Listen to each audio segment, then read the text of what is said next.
Lakas ng hangin dito sa Indian Ocean. Tatayo itong swimming pool namin.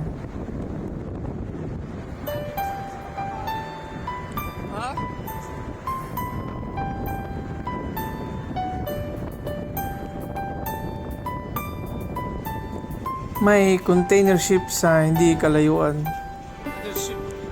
Hindi kami nag-iisa sa dagat.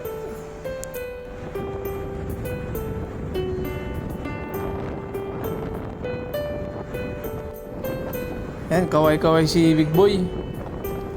At si Kuya Kim. Si Robin. Tatayo na yung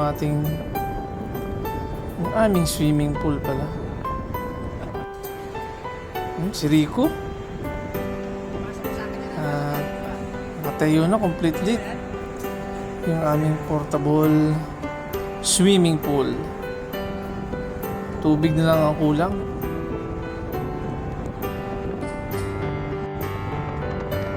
Ayan, gamitan natin ang fire hose sa pagkarga ng tubig na maalat-alat. Fresh na fresh galing sa Indian Ocean. Karga.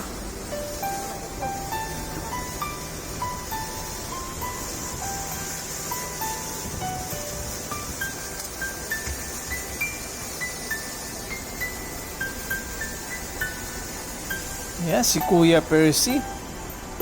Nagahay.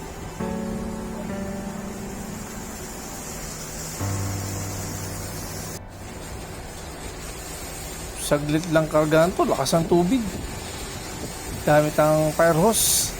Natakbo yung aming fire pump. Libre ang tubig. Tubig na maalat.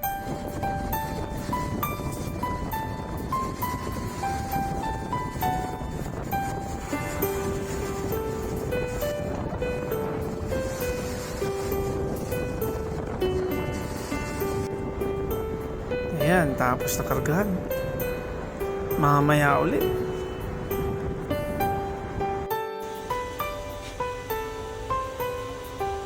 Bagong gupit.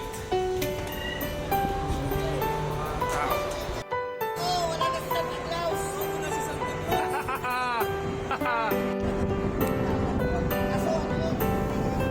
Ayan, di ba? Sarap maligo. Hindi mainit. Wala yung sikat ng araw. Ay, hapon na nga pala. Sarap. Maalat-alat.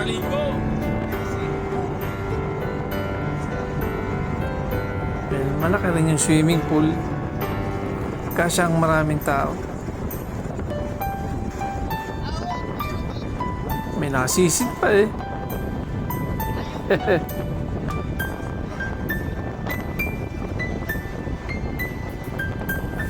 Pero normally, karamihan ng mga barko namin ay mga swimming pool na talaga. Fixed swimming pool. Ito lang barkong bago tinipid. Pero may portable swimming pool naman. No problem.